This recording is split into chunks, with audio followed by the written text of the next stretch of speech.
Assalamualaikum warahmatullahi wabarakatuh. Waalaikumsalam warahmatullahi wabarakatuh. Innal hamdalillah nasta'inuhu wa nastaghfiruh wa na'udzu billahi min shururi anfusina wa min sayyiati a'malina. May yahdihillahu fala mudilla lahu wa may yudlil fala hadiya lahu. Asyhadu an la ilaha illallah wa asyhadu anna Muhammadan abduhu wa rasuluhu la nabiyya ba'da. Allahumma shalli ala sayyidina Muhammadin wa ala alihi wa sahbihi ajma'in, amma ba'd.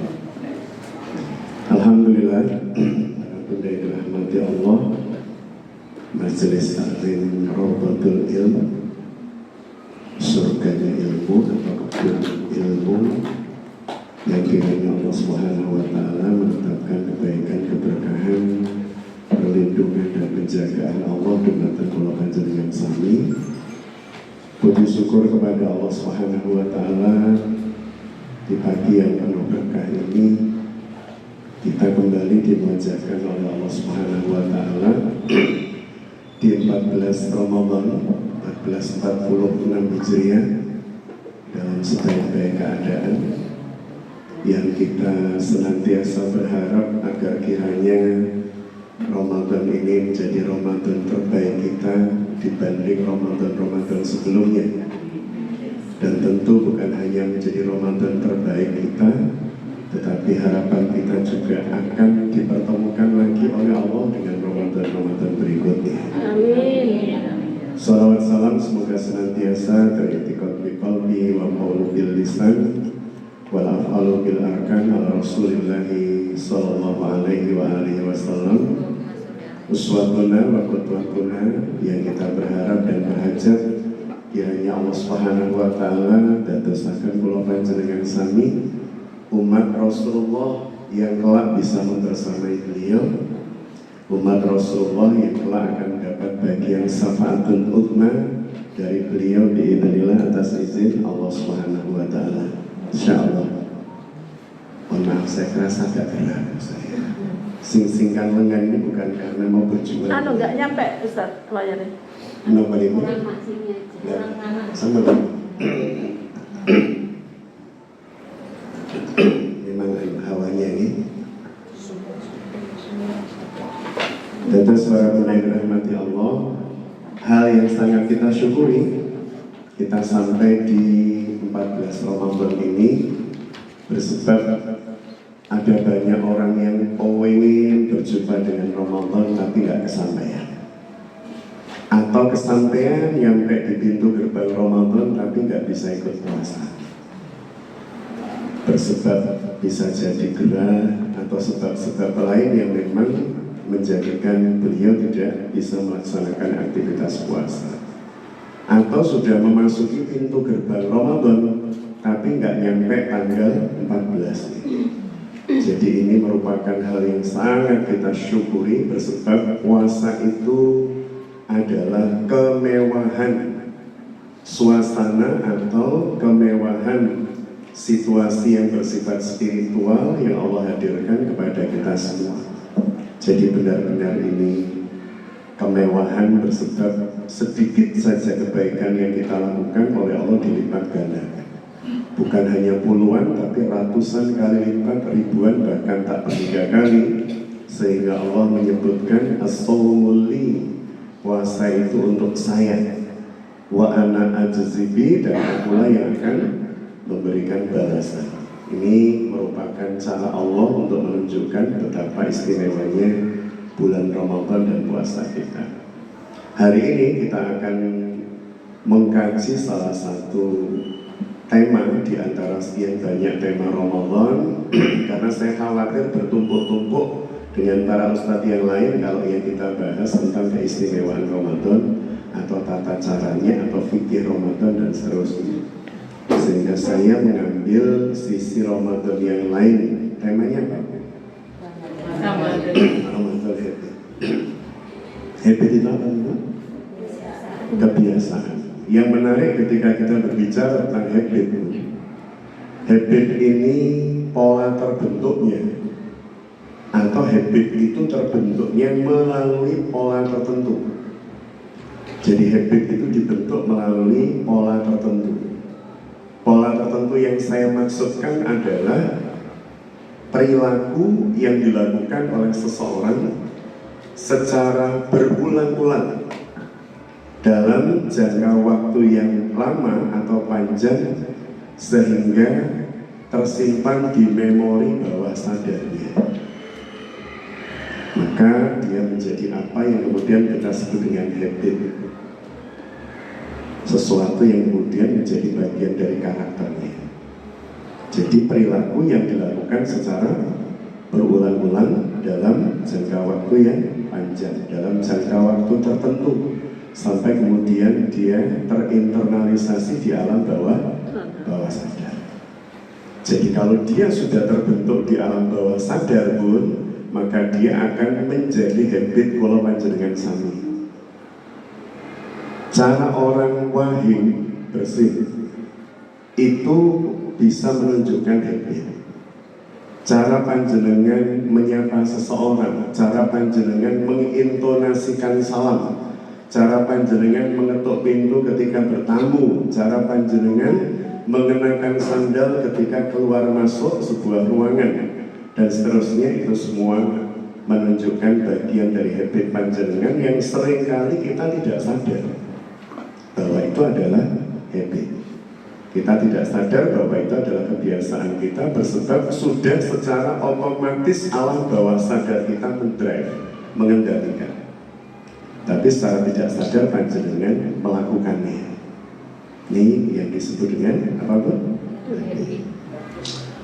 Maka contoh habit yang paling sederhana sebelum kita masuk dan kaitkan dengan Ramadan, biasanya saya tanya para bunda, dan panjenengan mungkin sebagian juga sering atau sudah pernah saya tanya. Contoh yang paling sederhana adalah cara panjenengan makan sesuatu atau mengkonsumsi sesuatu. Yang paling sering saya sampaikan atau tanyakan berkait dengan cara panjenengan makan telur mata sapi. Bahasa kita telur ceplok. Hebatnya ayam itu pun, meskipun telurnya itu dikasih nama sapi, dia tidak marah. Telur mata sapi, bukan mata ayam. Telur mata sapi dan ayam tidak pernah protes, Masya Allah.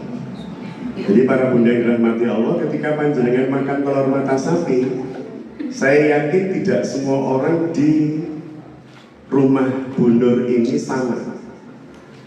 Ada yang kalau makan telur ceplok itu kuningnya dulu, ada yang makannya putihnya dulu karena pengennya husnul khotimah. Kok putihnya dulu tuh, Bu? Iya, saya pengen husnul khotimah. Ujungnya kuningnya tinggal yang enak. Tinggal yang enak pas ditabrak kucing kelas itu, jatuh kuningnya. Terus dia mana? Jadi ada orang yang nggak peduli. Ada tipikal orang yang ketika makan telur mata sapi kan nggak peduli. Itu gitu aja sudah. Yang penting bisa dirasakan enak di lidah. Orang minum kopi, ngaduk kopi, itu habitnya bisa beda-beda. Saya punya teman itu yang kalau membuat kopi, air, setelah itu gula, setelah itu kopi. Saya punya mbah yang buat kopi itu kopi, gula, baru air. Kalau saya sendiri, air, kopi, baru gula. Ada orang yang air, setelah itu gula kopinya dicampur, karena sudah sasetan ya, kopi campur gula. Artinya tidak semua orang minum kopi itu punya kebiasaan yang sama. Setiap orang memiliki cara khas untuk menikmati kopi.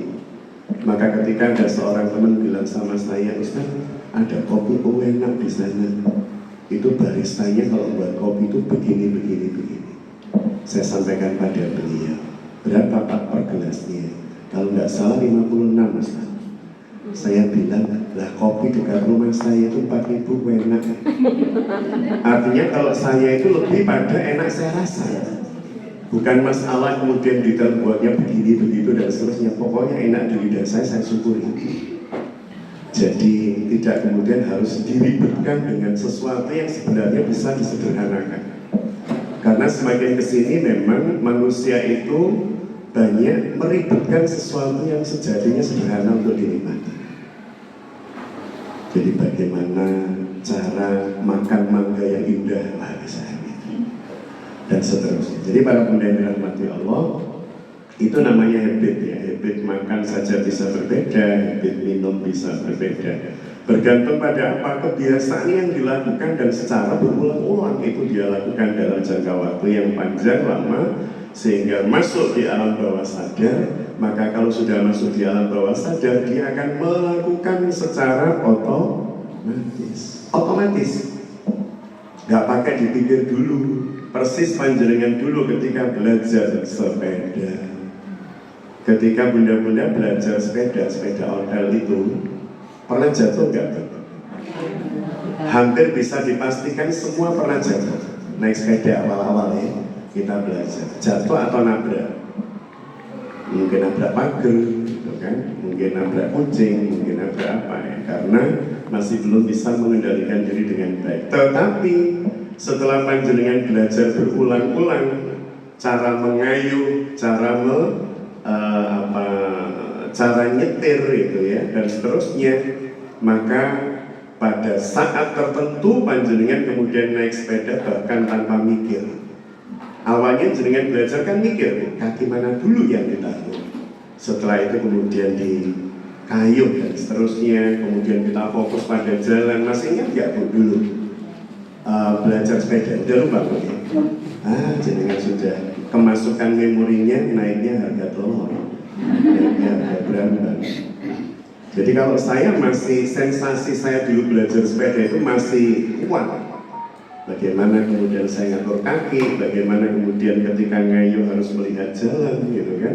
Tapi setelah kemudian itu berulang-ulang saya lakukan, akhirnya naik sepeda kan tanpa mikir.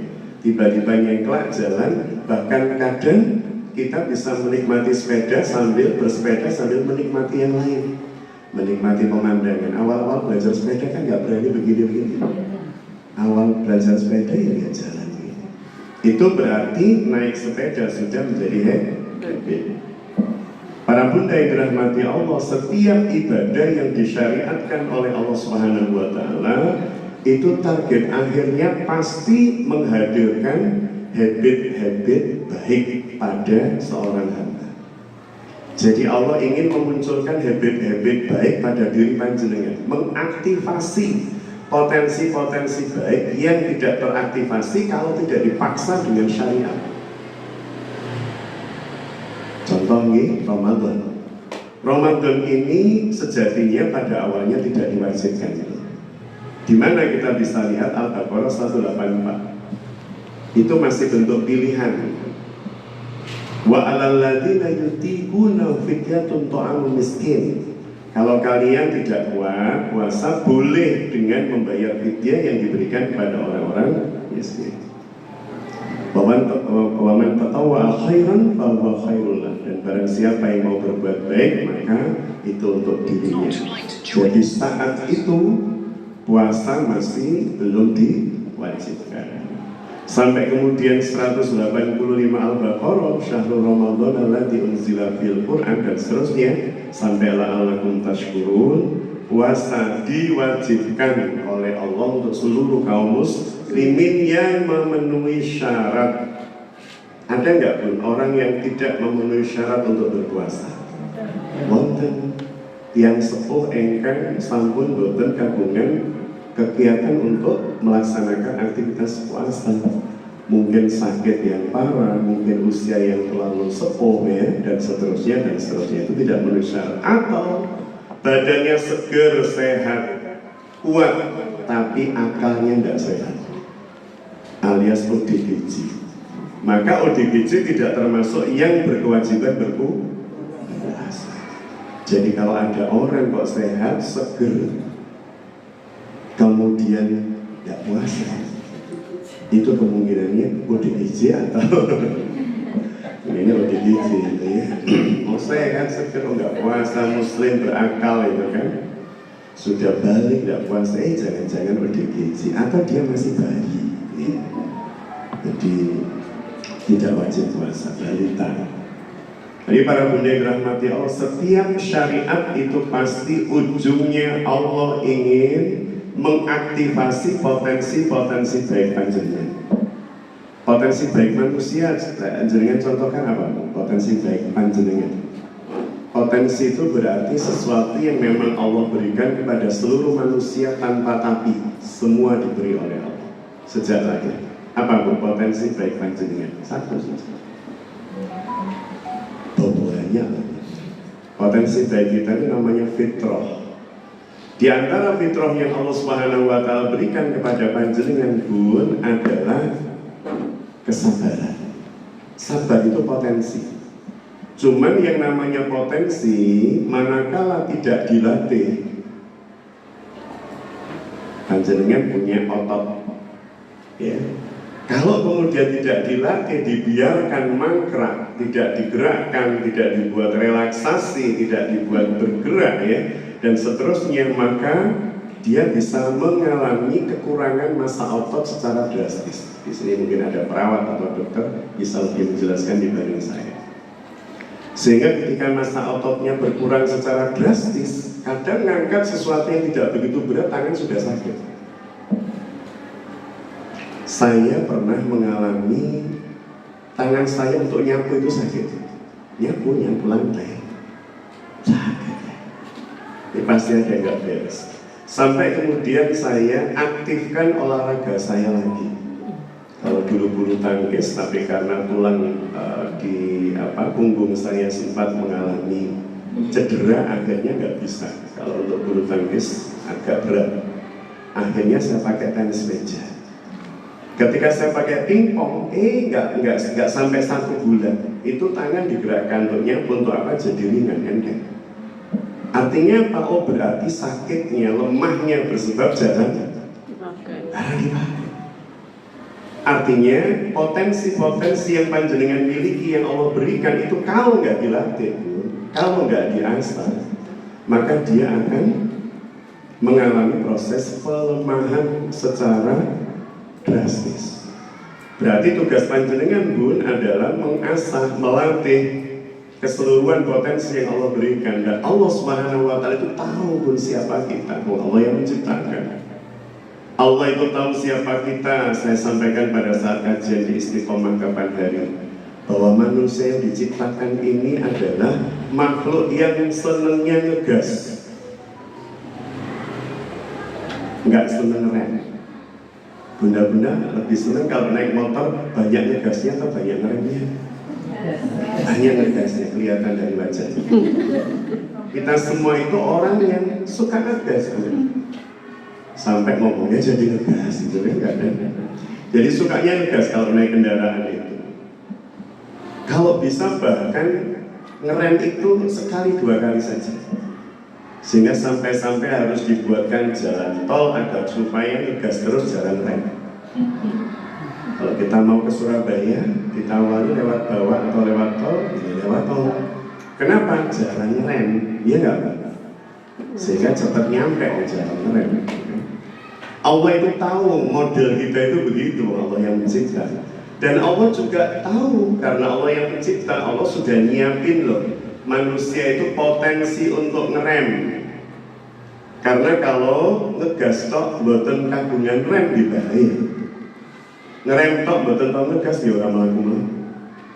Artinya ngegas dan ngerem ini 2 hal yang panjenengan oleh Allah dan saya diberi sebagai potensi sejak kita lahir.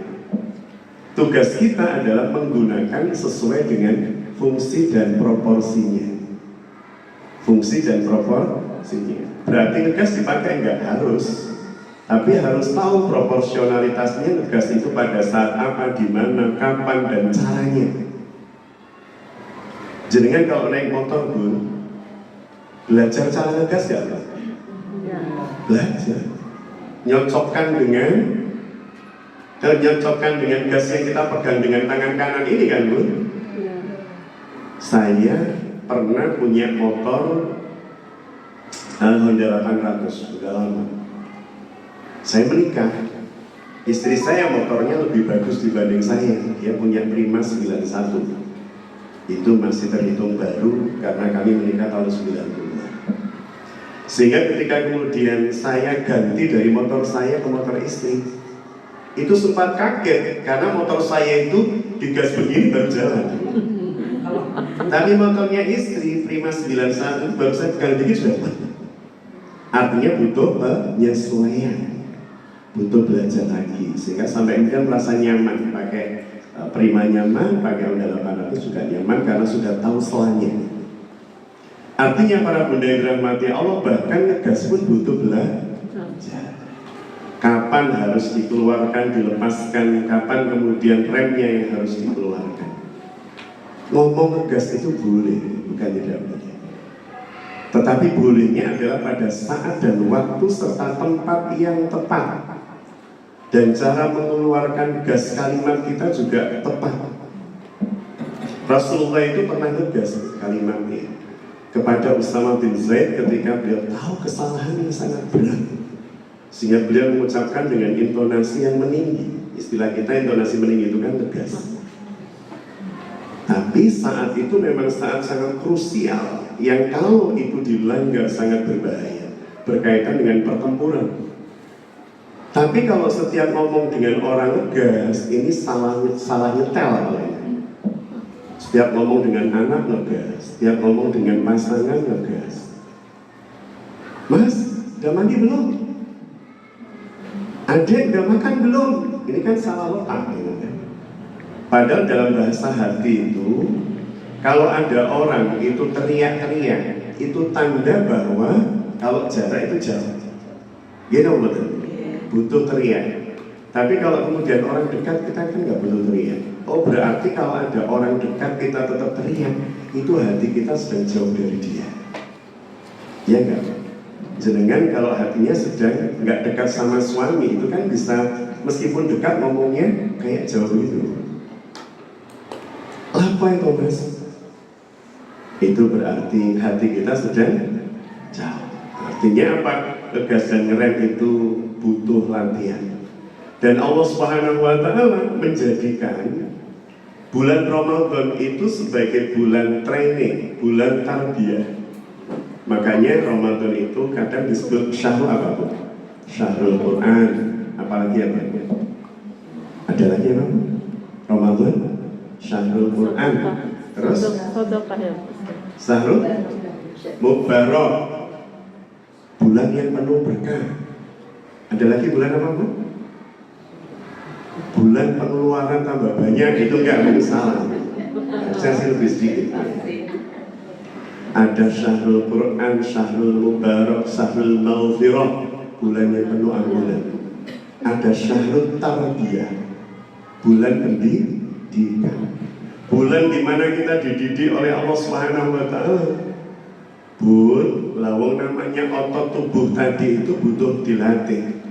Maka organ tubuh kita pun juga butuh latihan. Bagaimana kemudian Allah Subhanahu wa Ta'ala melatih lambung kita untuk kemudian bekerja secara proporsional, tidak terus-menerus bekerja. Kalau bahasanya orang tua-tua itu, awak lele mulai esok sampai bengi giling terus. Maksudnya makan terus, ngemil terus. Di kamar, di atas tempat tidur masih pegang toples itu kan, giling terus, kasihan lambungnya. Jadi ini adalah bulan tarbiyah buat kita. Proses tarbiyahnya dilakukan secara berulang-ulang. Jadi ada hal menarik begini. Panjenengan kalau Ramadan begini bangun jam berapa? Jam berapa? Jam 3. Ada lagi yang kurang dari itu? Jam 3. Istri saya itu sebelum tidur mesti bantalnya diduduk 2 kali, digepuk 2 kali. Selalu saya iseng tak tambah 1 kali, biar nggak malam-malam bangun. Tapi memang kesukaannya bangun jam 2 agar sebelum masak dia bisa melakukan banyak hal. Karena sholat malam sebatas sholat witir kan masih boleh. Jadi jangan bisa sholat hajat, sholat sunat mutlak, sholat sunat tasbih dan seterusnya. Jadi kalau tidak puasa, bangun jam 5. Jam 3 juga.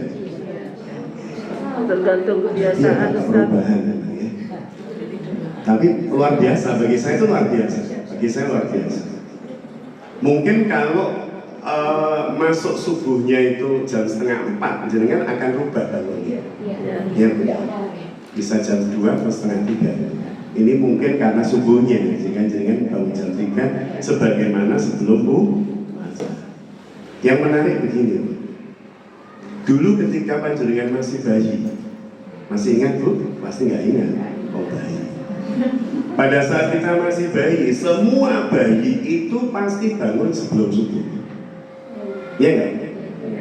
Semua bayi. Saya punya anak 5 yang hidup 3. Yang saya tahu, saya amati anak-anak saya itu ya sebelum subuh sudah bangun, sudah melek. Entah karena pipis atau karena bangun. Tetapi yang jadi masalah, jadi meleknya anak-anak atau bayi sebelum subuh, ya, bangunnya mereka sebelum subuh itu berarti fitrah dari Allah, fitrah langit untuk para bayi. Tetapi kemudian panjenengan dan saya melakukan proses tarbiyah yang salah. Kita anggap jenenge bayi tangi saat bunyi subuh ora pantes, maka kita tidurkan lagi. Benar? Ya, pelakunya kan? Tidurkan lagi.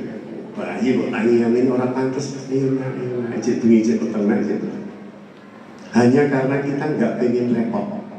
Benar? Kita nggak pengen repot, anak kok tangi isu-isu repotnya. Nanti aja lah, bayi itu pantasnya buka. Maka kita tidurkan lagi. Artinya papan jenengan sedang merusak, mendistorsi apa yang sudah didesain oleh Allah berupa fitrah bagi anak untuk bangun sebelum subuh tiap harinya. Padahal dengan bangun sebelum subuh tiap harinya, kalau anak-anak terpola dengan cara seperti itu, maka sampai dewasa dia akan bangun sebelum, karena sudah menjadi habit. Paham ya? Clear ya? Maka jenengan nggak usah ngamuk-ngamuk seperti sekarang. Gugana, gitu. Bangunan pernah tuh gugana terus jengkel. Lalu kita yang buat sistemnya. Anak kan awalnya udah bangun sebelum subuh. Tapi kita kemudian tidak yakin itu fitrah yang baik buat anak. Kita anggap gak pantas dulu, kalau kamu bayi bangun jam sekian. Akhirnya ditidurin. Sehingga pada saat kemudian sudah terbentuk pola jam biologisnya bangun siang, maka SD SMP itu sudah terbiasa bangun siang. Kita jengkel dan marah, mau digawe-gawe dewe, jengkel-jengkel dewe. Itulah manusia. Nah, puasa ini mengembalikan fitrah panjenengan dan saya untuk akrab dengan alam sebelum subuh. Kita diakrabkan lagi oleh Allah dengan waktu-waktu sebelum subuh, waktu-waktu di mana doa-doa diijabah, waktu di mana Allah turun ke langit bumi. Panjenengan dan saya oleh Allah didesain di waktu Ramadan dengan pola secara berulang agar supaya kembali akrab dengan bangun sebelum sebelum subuh itu kan enak banget, tidak membuat kita nyusu-nyusu, kedandapan dan seterusnya. Karena kita bisa prepare untuk banyak hal. Bahkan kita bisa berasik masuk dengan Allah Subhanahu wa Ta'ala tanpa gangguan. Bahkan para ulama termasuk Dr. Rohib Astirjani menyebutkan bahwa oksigen terbaik adalah oksigen di waktu subuh secara materi. Dan oksigen secara spiritual yang paling baik adalah oksigen di waktu sebelum subuh. Kenapa? Karena Allah menyampaikan orang yang sulit bangun di waktu subuh padahal dia muslim, termasuk orang-orang yang nifak, munafik. Artinya oksigen sebelum subuh itu oksigen yang bersih, bahkan dari kotoran-kotoran nifak, kotoran-kotoran yang menjadikan kita punya sifat munafik atau nifak. Secara materi, kata Dr. Rohib Astirjani, bersih oksigen di waktu subuh, sehingga kita mendapatkan sekian banyak keutamaan bangun sebelum subuh, kesehatan fisik dan kesehatan spiritualitas. Nah ini polanya oleh Allah dibentuk lagi, dimunculkan agar supaya jadi habit nanti sebagai Ramadan. Maka salah satu fungsi Ramadan adalah mengembalikan habit panjenengan dan saya, termasuk pada apa? Pola menikmati indahnya hari, waktu, saat sebelum kita sudah bangun, kita sudah ngobrol dengan Allah dan sebagainya, dikembalikan. Makanya Bun, kalau panjenengan punya pola selama Ramadan itu bangun jam 3, nanti masuk Syawal juga bangun jam 3 pasti. Tanggal 1 Syawal itu kan, bahkan mungkin sebelum jam 3. Karena apa? Karena setelah pengen pakai baju baru, sambil memantas diri di depan cermin. Itu kalau dulu Bu ya, dulu itu malam kita lihat baju kita, kadang tidur taruh di samping.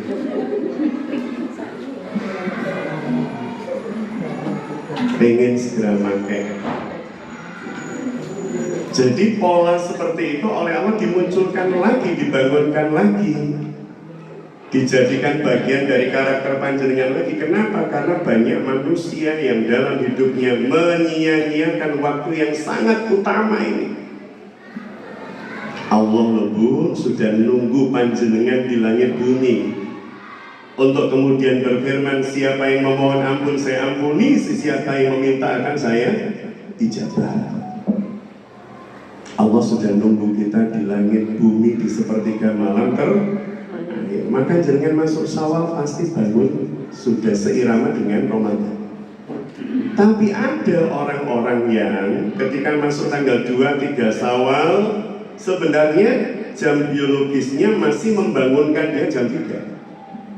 Tapi ketika dia melek dengan jamnya jam 3, alam sadarnya protes. Kan wis gak sahur meneh, turu meneh. Ada yang model begitu, bukan jenengan, bukan. Maksudnya ada orang yang begitu. Ada. Jenengan kalau saya melihat sebelah itu menyakitkan perasaan.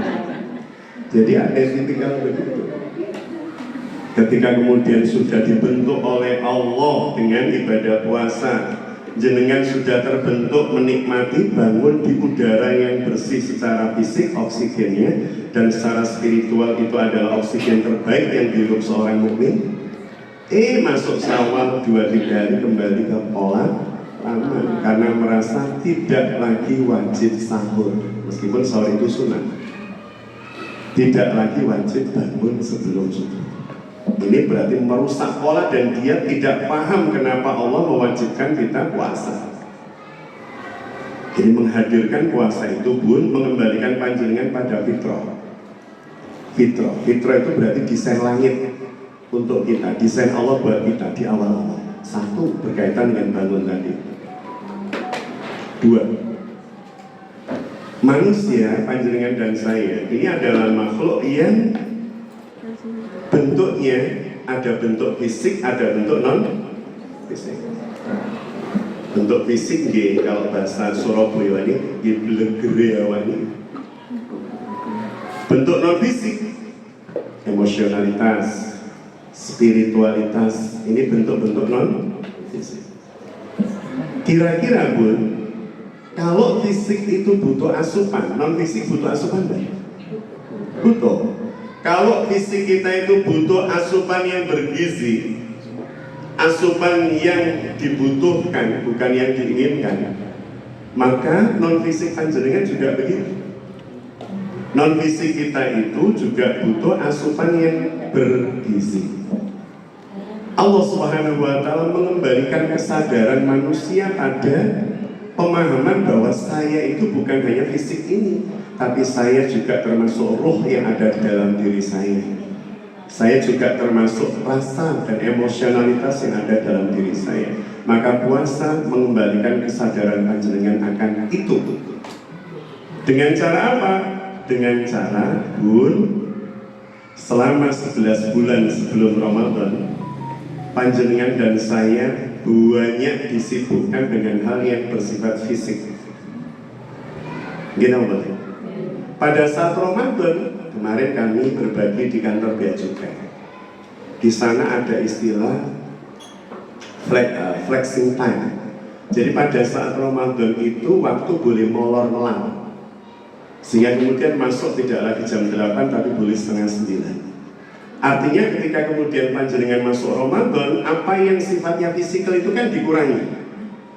Bahkan lembaga-lembaga resmi, lembaga pendidikan misalnya mengurangi jam belajar anak atau betul? Jadi secara fisik banyak dikurangi.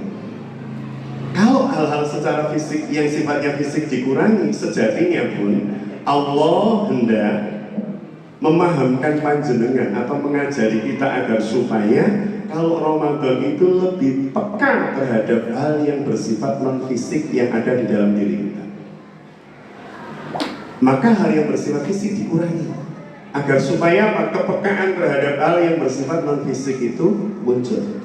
Karena selama 11 bulan itu dikhawatirkan mayoritas manusia itu terhadap hal yang bersifat non-fisik itu tidak peka. Maka kepekaannya dikurangi dengan cara apa? Dengan jalan apa?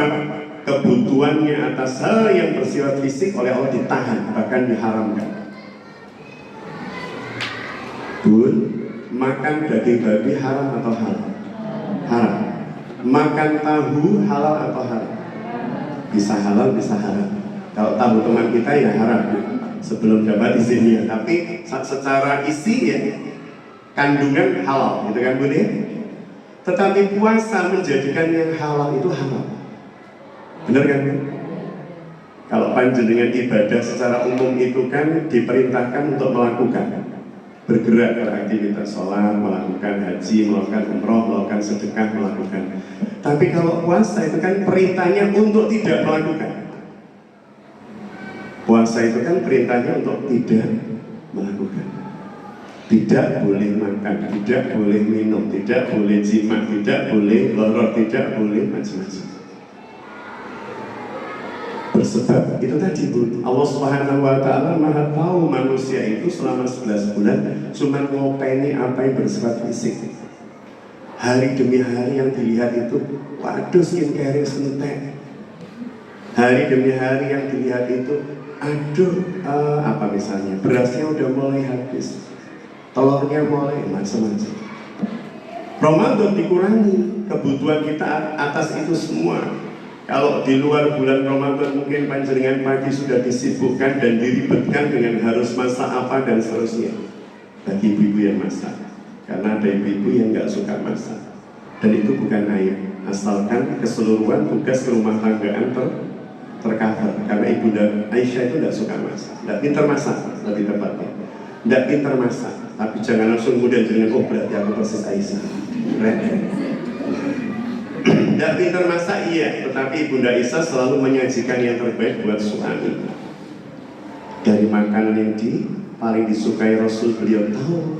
Dari cara penyajiannya, beliau memberikan penyajian terbaik dan seterusnya. Itu Ibunda kita, meskipun tidak pintar, tapi selalu memberikan masakan terbaik buat suami dengan cara yang terbaik.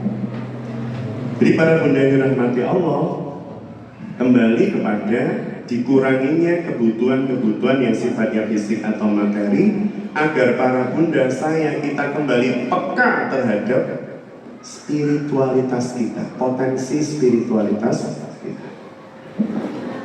Maka panjenengan kalau pas sedang puasa begini, ngaji itu lebih nyaman dibanding saat kita kekenyangan. Benar? Jenengan kalau berdoa dalam keadaan perut kosong itu rasanya langsung connect. Tapi kalau kemudian kita berdoa dalam keadaan sedang tidak puasa, apalagi perut penuh, Rabbana atina akan keluarkan gitu. Atau mungkin sambil merasakan perut yang penuh dan seterusnya, enggak nyangka. Sehingga diharapkan panjenengan lebih peka terhadap ruhani panjenengan. Gini, saya sering sampaikan ini tapi saya ulang lagi. Yang terbuat dari tanah itu mana tahu Bu? Bagian kita itu, bagian dari diri kita. Yang terbuat dari saripati tanah itulah. Kalau terbuat dari tanah kan hanya Nabi Adam. Tubuh fisik kita itu kan terbuat dari saripati tanah. Tubuh kita itu. Saripati tanah yang dipun dahar kalian Romo panjenengan, ibu panjenengan, yang kemudian menjadi bagian dari sperma, yang menjadi bagian dari sel telur atau ovum, yang kemudian dipertemukan oleh Allah, itu kan dari saripati tanah. Iya. Para bunda makan makanannya dari saripati tanahnya. Iya. Saya kemarin cerita tentang membandingkan antara undi-undi dengan kelapa kepada jamaah di Pare. Kadang kita itu mentakjubi sesuatu yang tidak layak untuk ditakjubi dan menganggap biasa yang seharusnya kita takjub. Panjenengan melihat kelapa itu nggak ada takjubnya kadang. Saya, kita, betul ya kelapa saja dijual biasa. Makanya Allah itu menurunkan ayat pertama, Pak. Ayat pertama yang turun. Iqra bismi rabbik. Ya, terus gimana betul? Sampai habis betul? Ayat satu ayat. Iqra bismi rabbik. Ya. Iqra bismi rabbikal ladzi khalaq. Ini menarik. Ayat pertama yang turun itu Iqra, turun pada seorang nabi yang ummi. Benar kan? Bukan hanya nabinya ummi, umatnya ummi. Ummi itu berarti apa? Tidak akrab dengan baca tulis. Tetapi jangan kemudian panjenengan kemudian ada pertanyaan begini, kapan hari di musola kami ya, tiap Sabtu kan kita ada kajian. Seorang ibu kemudian bertanya, Ustaz, mohon maaf Ustaz ya, sejak kecil saya dengar Rasulullah itu ummi tidak bisa baca tulis. Masa kita punya nabi hebat besar kok nggak bisa baca tulis? Ini pertanyaan wajar. Saya jawab begini, Bu. Yang namanya kecerdasan itu setiap zaman, setiap masa itu bisa berubah-ubah cara kita menilainya. Dulu orang itu disebut cerdas kalau nilainya terpampang matematika, IPA itu bagus. Bahkan di tahun 1900-an orang disebut cerdas kalau IQ-nya di atas 100 ke atas. Itu teorinya Albert Binet dari Prancis. Albert Binet begitu tulisannya, Albert Binet. Setelah itu 1980 orang itu dianggap cerdas kalau dia memiliki kemampuan bersosialisasi, berinteraksi dengan orang dan seterusnya, membangun jaringan, koneksitas dan seterusnya. Maka muncullah jenis kecerdasan namanya EQ, emotional quotient, kecerdasan emosional, empatinya besar. Tapi 1990 bergerak lagi gerbong kecerdasan. Ternyata dianggap orang itu sangat cerdas manakala dia mampu memberikan makna atas setiap hal yang dia temui dalam hidup. Namanya kecerdasan spiritual yang menemukan Dana Zohar dan Ian Maxwell dari California University. Maka kemudian jenis kecerdasan itu terus bergerak, definisinya, keunggulannya bergantung pada zaman dan masa. Di zaman Rasulullah SAW pun orang itu dianggap cerdas bukan karena baca tulis, tapi karena apa? Pernah saya sampaikan? Hafalannya, kemampuan menghafal, kemampuan menyimpan sesuatu yang didengar langsung masuk memori dan kemudian dia hafal, diminta mengulang dia bisa mengulang. Rasulullah SAW kalau panjenengan membaca surah ke-6 dalam Quran apa? 165 ayat. Jenengan kalau baca asbabun nuzulnya di tafsir Ibnu Katsir, 165 ayat itu turun secara penuh. Kalau Al-Baqarah kan turunnya berangsur-angsur, bahkan suratul Alaq tadi berangsur-angsur. Al-An'am ini turun penuh 165 ayat dalam satu kali turun. Dibacakan oleh Jibril kepada Rasulullah SAW. Dan sebab Jibril membacakan, Rasul diminta mengulang. Dan mengulang tanpa salah, padahal mendengar cuma sekali. 165 ayat. Jangan saya coba ya 20 ayat ya, nanti kita coba ulang ya. 165. Ketika ketemu para sahabat, Rasul menyampaikan ayat itu, telah turun kepadaku dari Jibril Surah Al-An'am itu ya, 165 ayat dibacakan oleh Rasul pelan-pelan secara target. Setelah itu ditanya siapa di antara kalian yang sudah menghafalnya, satu kali dibaca.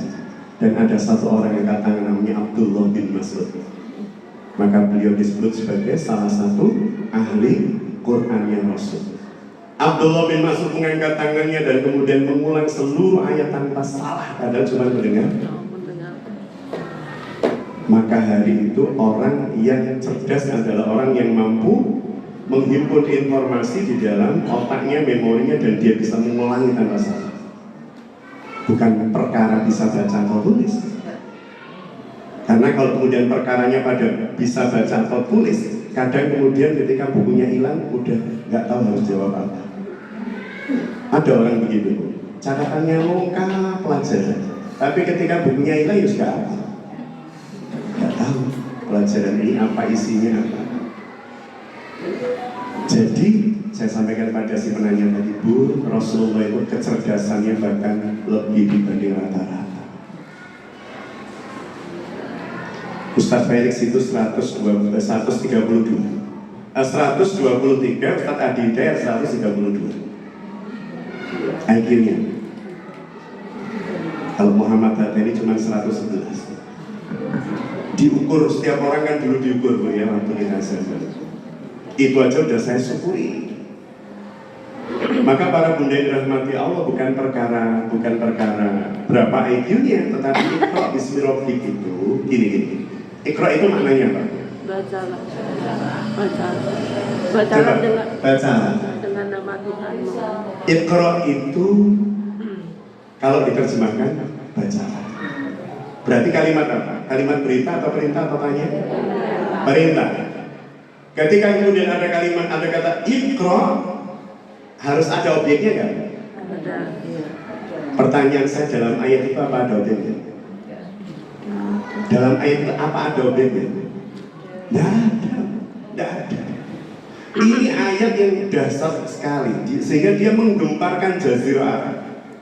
Ini ayat turun pada kaum yang ummi, yang tidak akrab dengan baca tulis. Kok disuruh membaca? Ternyata bukan disuruh membaca. Iqra bismi rabbikal ladzi khalaq. Baca dengan itu berarti cara membaca. Bukan membaca sesuatu, bukan Iqra'ul Quran, bukan Iqra'ul Kitab, bukan apa saja.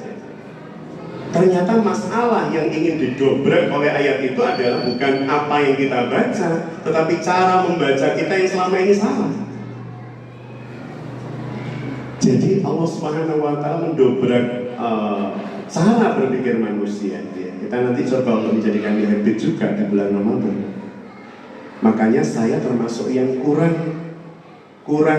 apa Bu ya istilahnya? Kurang menyemangati panjenengan untuk menghatamkan Quran berkali-kali selama Ramadan. Bahwa minimal khatam satu kali harusnya sih begitu. Tetapi ayo kita mengakrabi Quran sebagaimana perintahnya. Iqra bismi rabbikal ladzi khalaq. Bukan masalah kita membaca Qurannya yang selama ini kita salah, tapi cara kita membaca Quran itu yang seringkali salah. Cara membaca gimana Pak Ustaz? Apa makhorijul huruf? Bukan. Apa tajwidnya? Bukan. Rasulullah pernah menangis bersebab khawatir terhadap kita. Dan kalau Rasul itu menangis berarti penting atau enggak? Sangat. Rasul itu suatu hari subuh belum datang, belum masuk masjid, lebih tepatnya bukan belum datang, waktu Rasul nempel masjid. Katakan ini mihrab nih, ini tempat imamnya Rasul, ini mimbar, itu kan rumah Rasul. Temboknya dinding.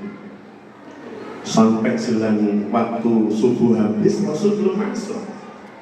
Maka Bilal akhirnya jemput, akhirnya totok pintu. Udkhul ya Bilal, kata Rasul, masuk oleh Bilal. Dan ketika Bilal masuk kaget melihat Rasulullah bersimpuh di atas burdanya, dan mata Rasul bengkak sempat. Itu berarti pasti Rasul habis nangis guguk semalam. Maka ditanya oleh Bilal bin Rabah, jadi nanti baca tafsir Ibnu Katsir kalau punya. Maka Bilal bin Rabah tanya kepada Rasul, "Mata bikum ya Rasulullah, kenapa panjenengan nangis ya Rasul? Kok nangis panjenengan? Saya lihat sampai seperti ini." Ada apa ya Rasulullah? Rasul kemudian bilang begini, bersebab tadi malam telah turun kepadamu dari Allah melalui Jibril ayat dibaca oleh Rasul. Inna fi khalqis samawati wal ardi wa ikhtilafil laili wan nahar la ayatin li ulil albab alladzina yadhkuruna Allaha qiyaman wa qu'udan wa 'ala junubihim wa yatafakkaruna fi khalqis samawati wal ardi Rabbana ma khalaqta hadza batila subhanaka faqina adzabannar. Dua ayat itu buat Rasul nangis. Kenapa kata beliau? Karena aku khawatir umatku tidak memahaminya, gitu kalimat Rasul. Aku khawatir umatku bukan tidak bisa baca, bukan tidak bisa, bukan. Rasul tidak khawatir jenengan tidak bisa baca itu tidak, tapi Rasul khawatir panjenengan dan saya tidak memahami ayat itu. Sesungguhnya dalam penciptaan langit dan bumi dan dalam pergantian malam dan siang terdapat tanda-tanda yang luar biasa dari Allah kepada hamba yang mau menggunakan akal, yakni orang-orang yang senantiasa mengingat Allah ketika dalam keadaan berdiri, mendengar, melihat apapun dia sambungkan dengan Allah, duduk, mendengar, melihat apapun dia sambungkan dengan Allah, berbaring, melihat, mendengar apapun dia sambungkan dengan Allah. Sampai kemudian ujungnya dia bilang Rabbana ma khalaqta hadza batila. Ya Allah, yang jenengan takdirkan, tetapkan, ciptakan, tidak ada yang sia-sia. Ini berarti Rasulullah SAW khawatir kalau umat Islam itu tidak mau tafakur. Makanya beberapa hadis menyebutkan ibadah paling tinggi tingkatannya itu adalah mentafakuri apa yang diciptakan dan diperintahkan Allah, termasuk mentafakuri puasa kita ini. Sehingga kemudian yang dikhawatirkan bukan jenengan tidak mau baca, tetapi salah cara membacanya. Di slide saya ini ada informasi, ada data yang dikeluarkan oleh lembaga dunia UNESCO pendidikan tentang minat baca di berbagai negara. Dari 61 negara yang diambil sampelnya, alhamdulillah Indonesia berada di urutan 60. Minat baca 60 itu hampir burik, hampir terakhir gitu kan. Artinya minat baca umat ini sudah kecil, cara membacanya salah. Waduh, lebih berapa? Jadi yang diperintahkan Iqra bismi rabbika nggak sembarangan, Bu. Bukan jenengan kemudian bacalah Quran. Iya, memang harus baca Quran, tetapi cara membacanya yang harus benar. Bagaimana cara membacanya? Tafakuri, tadaburi, itu yang penting dari Quran. Hidupnya Quran itu karena panjenengan mau menjalankan dalam kehidupan sehari. Maka saya senang banyak anak menghafal Quran, tapi pada saat yang sama saya semakin sedih karena orang tadabbur Quran semakin jarang. Padahal sekali lagi, kalau dulu Umar itu bilang begini, jangan tanya berapa jumlah hafalanmu, tapi tanyalah dari hafalanmu itu apa yang terjadi pada dirimu, apa yang telah merubah dirimu. Jenengan menghafal surah Al-Ikhlas gitu ya, bukan hebat, oke lah bisa menghafal surah Al-Ikhlas, tapi yang hebat itu sejatinya apa yang dirubah dari dirimu oleh surat itu. Al-Ikhlas itu telah menjadikan panjenengan apa benar-benar ikhlas. Al-Ikhlas itu apakah kemudian menjadikan kita itu benar-benar mentauhidkan Allah, Allahu Ahad. Sehingga kalau jenengan kembali membaca kisah Bilal bin Rabah, Bilal itu sampai diapakan? Maaf ya, ditelanjangi bagian tubuh atasnya, kemudian ditaruh punggungnya di atas pasir yang sangat terik panas, dadanya dihimpit dengan batu panas, disuruh keluar dari Islam. Beliau terus mengucapkan kalimat apa? Ahad, ahad. Dan tahukah kita kenapa dia mengucapkan kalimat itu? Ahadun ahad, ahadun ahad. Maka para mu'arikh mengatakan bersebab yang dihafal Bilal hari itu baru surah Al-Ikhlas. Dan di antara surah Al-Ikhlas itu isi yang paling dia cintai dan sukai adalah ahadnya Allah. Engkau ahad ya, engkau ahad. Ahad dalam segala sifatmu, ahad di dalam segala keistimewaanmu, dan itu yang Bilal cinta sama Allah. Sehingga beliau ditimpa batu yang seperti itu, imannya tidak goyah. Itu kalau saya ditanya malu, Bu, wallahi malu. Muhammad Hatta, karena kan sudah hafal surah Al-Ikhlas, An-Nas, Al-Falaq, apa yang dirubah surat itu dari dirimu? maka sejatinya bukan seberapa banyak hafalan Quran yang ada di dalam memori kita, tetapi seberapa ayat Quran itu berpengaruh terhadap kehidupan kita, gitu Mbak. Iya. Maka saya termasuk yang tadi tidak menyarankan kok harus bualapan moco Quran selama Ramadan. Sehingga yang kita kejar itu pahala per huruf. Kita lupa bahwa fungsi Quran itu bukan semata untuk mendapat Al-Quran itu apa fungsinya? Halo Bu, Ibu-ibu? Petunjuk hidup. Pertanyaan saya, petunjuk hidup itu untuk dihafalkan atau dilaksanakan? Kita udah tahu kuncinya, kata kuncinya. Maka kenapa Rasul sampai nangis? Bukan karena Rasul khawatir ayat itu tidak dihafal. Berapa banyak orang menghafal ayat itu? Ali Imran 190, 191 tadi. Tapi berapa banyak orang yang ketika melihat langit bisa nangis, melihat hamparan bumi bisa nangis karena tafakurnya. Pergantian malam dan siang bisa nangis karena takjubnya pada Allah. Saya pernah, jenengan pasti pernah juga kan? Saya itu pernah, baru sekali itu, saya melihat batas siang dan malam itu tepat di depan saya. Jadi bagian sini malam gitu ya, bagian sini siang. Mungkin di antara bunda-bunda waktu itu pas ada yang derek ya, waktu kita umroh dengan Ustaz Rifki. Jadi saya datangi Ustaz Rifki, Ustaz lihat jendela. Jadi ketika kita lihat jendela itu benar-benar kelihatan di sini sedang malam, di sini masih. Ya Allah, Allah. Begitu mudahnya engkau membalik siang dan malam ya Allah, dengan merotasikan bumi, dengan gerakan matahari dan seterusnya. Artinya harusnya jenengan dan saya itu pun melihat banyak hal itu tidak lagi biasa. Coba kita itu ditampan loh Bu oleh Allah di surah Al-Ghasiyah misalnya. Ayat-ayat ini dibacakan oleh Kanjeng Nabi pada sahabat-sahabatnya yang orang-orang Arab Bu. Pertanyaan saya begini, orang Arab akrab gak dengan onta? Iya. Akrab? Iya.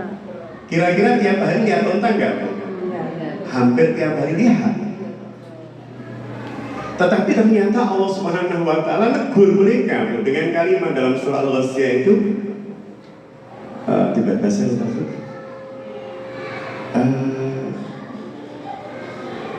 Yanduruna ilal ibili kaifa khuliqat wa ila samai kaifa rufi'at wa ila jibali kaifa nusibat.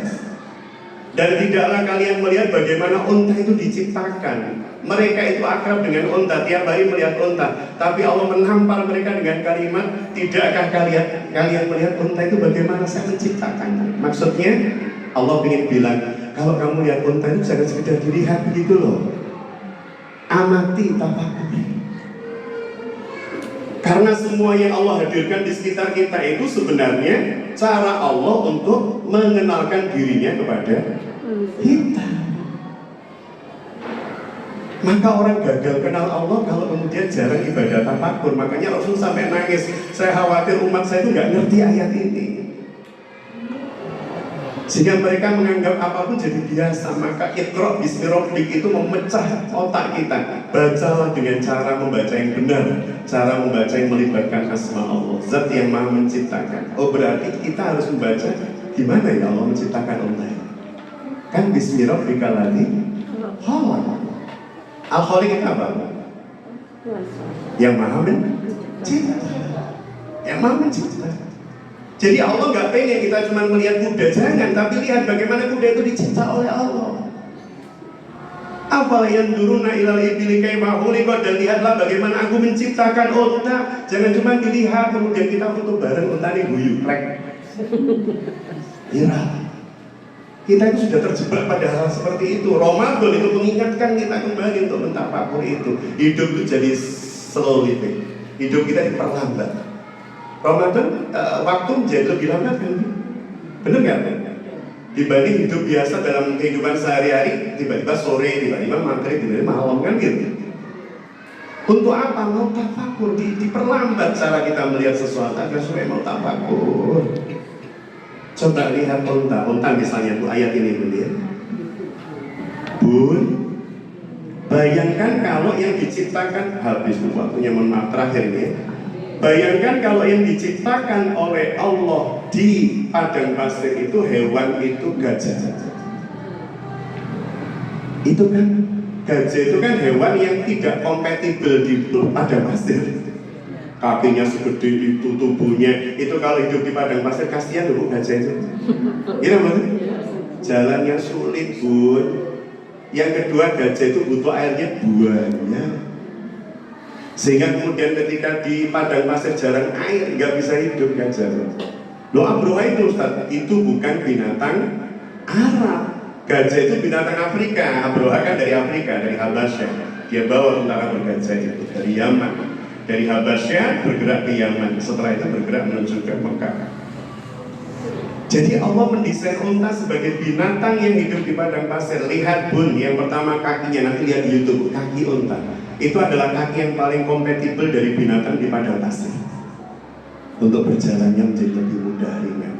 Yang kedua, di padang pasir itu jarang ketemu oasa atau sumber air. Unta itu pun oleh Allah didesain memiliki galon dari kulit di dalam tubuhnya. Sehingga pada saat dia minum, unta itu kalau minum, jenengan lihat nanti di YouTube. Nanti tak minum sekarang aja. Pada saat unta itu menderum. Pas unjuk minum, unta kok unjuk ya. Unta itu pas minum, itu air satu gelombang kecil itu bisa habis. Karena disimpan dalam tanduknya tadi. Yang unta itu bisa nggak minum 2 minggu. Kenapa? Karena kalau dia ngelak haus, maka tanduk itu dibuka secara otomatis dalam tubuh dan masuk melalui kerongkongannya, jadi minum, baru masuk lambung. Jadi dia bisa nggak minum berhari-hari 2 minggu pun, masya Allah. Dan unta itu bulu rambutnya, apa hitam itu disebut qurrata'il. Karena bulu rambut itu melindungi melindungi. Kan saya itu sampai melihat eksotiknya diperbesar sampai ratusan kali oleh yang moto itu. Bulu rambutnya unta itu sangat kecil-kecil, sangat rigid seperti pagar begitu. Yang kalau ada debu pasir itu nggak bisa masuk, tapi dia masih bisa lihat. Sehingga pada saat pasir debu itu ada badai debu itu, unta masih terus bisa jalan. Masya Allah. Kok gajah dia langsung kelilipan.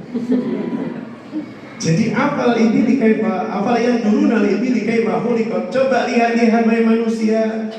Jangan kok cuma lihat foto jangan lihat bagaimana unta itu saya ciptakan sehingga kamu kenal aku, kata Allah. Tambah kagum dengan aku. Wa ilas sama'i kaifa rufi'at. Dan cobalah dilihat langit itu dengan cara pandang berbeda. Bagaimana Allah mendesainnya, menciptakannya. Sehingga Allah ingin bilang pada kita, bukan bacalah dengan menyebut nama Tuhan selesai, bukan, tetapi cara membaca kita yang selama ini salah.